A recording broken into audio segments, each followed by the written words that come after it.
So from that point, did you start to get jobs? Did people start to see you? The first job that I got, literally that was a job, was at a club called Union Square. And what happened was they originally had some poppers and breakers and stuff. They were supposed to come to the club and perform with a friend of mine. His name was Tron, and he had assembled a bunch of people to come perform at the club because the club promoters were ex-dancers.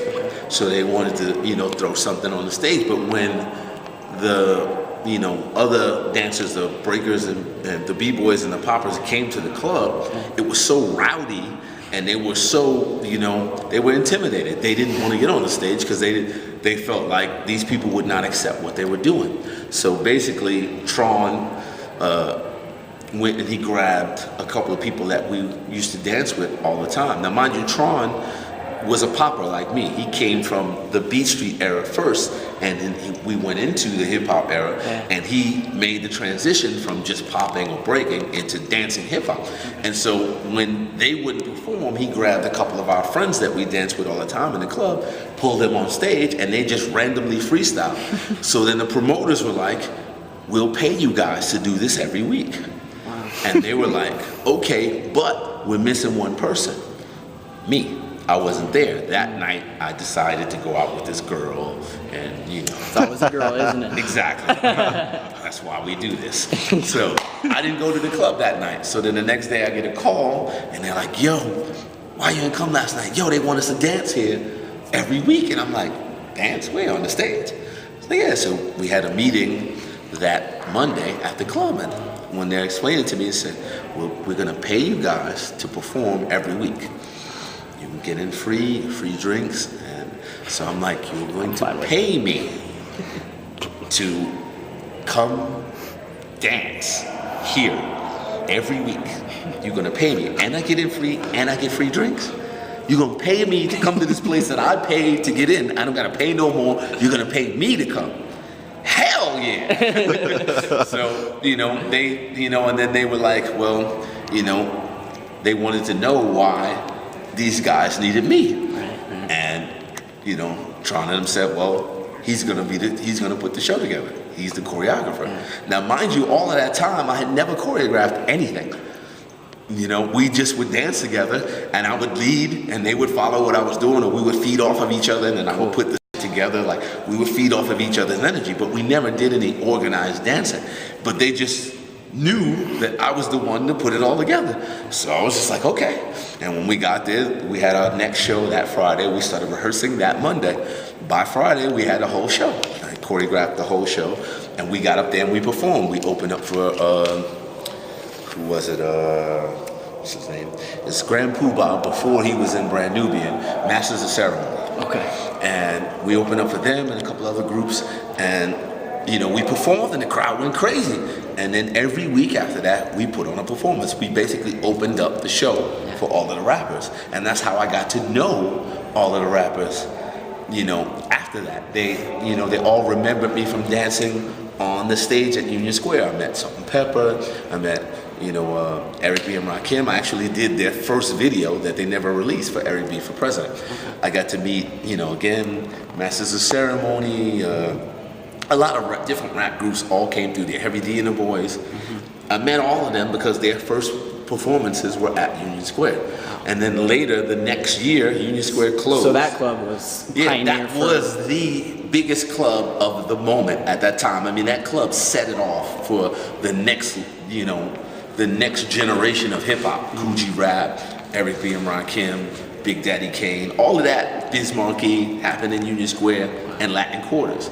Now, I used to go to Latin Quarters first, and then when Union Square opened, everybody went from Latin Quarters to Union Square because it was the new hot spot.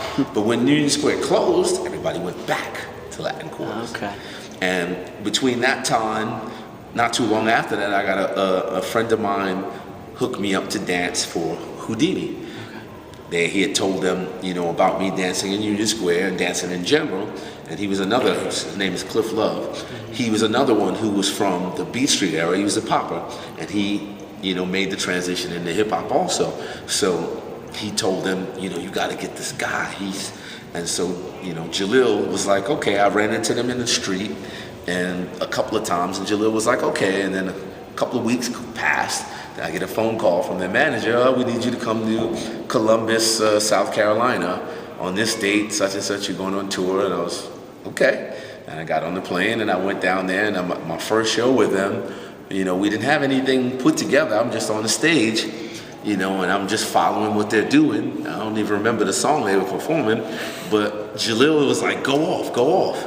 Now he meant go off the stage, but I thought go off. So I went to the front of the stage and started going crazy and dancing hard, and I ended with a split, and I came up and the crowd was like, ah! And then Cliff grabbed me and pulled off the stage. He was like, nigga, he said go off. Like, oh, go off the stage. I was like, I don't know. So then I'm just standing on the side like, but then they came back and they all gave me dap, like, damn, like, oh shit.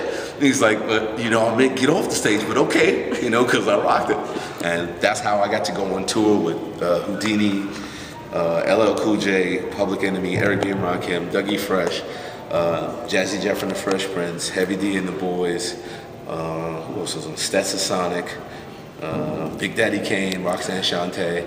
We all were in one tour. Yeah. You know, it was the Def Jam tour. And for a year, that was one tour. One tour.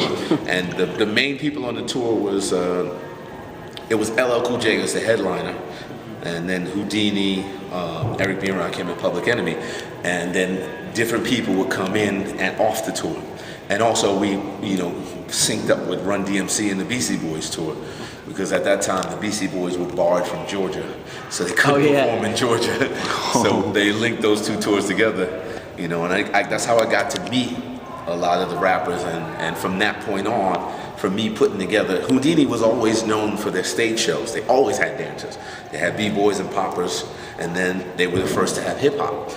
And so, you know, I went from, before they had like slightly organized stuff, then I actually choreographed the show. Like we had specific steps that we did with them and without them, and we had choreography. And once we had that, then every group started getting dancers. That's when Kane got Skool and Scrap. You know, that's when Salt-N-Pepa got dancers. Yeah. You know, and that's how that's what sparked the gotta have dancer trend. Right. You know, prior to that, nobody had dancers. They just by themselves on the stage. Yeah, they were just on the stage, walking back and forth.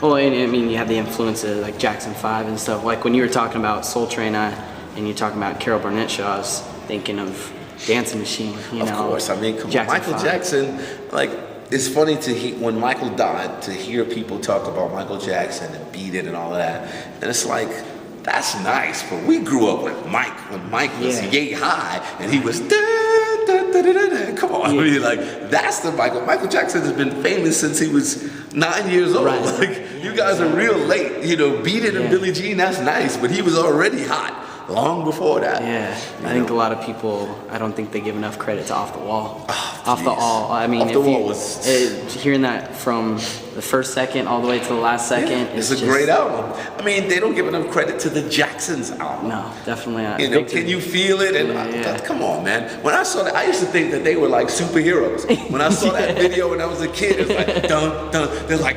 and explosions and planets. Like, forget being an astronaut. I could be a superhero like I'm them. like, these dudes are like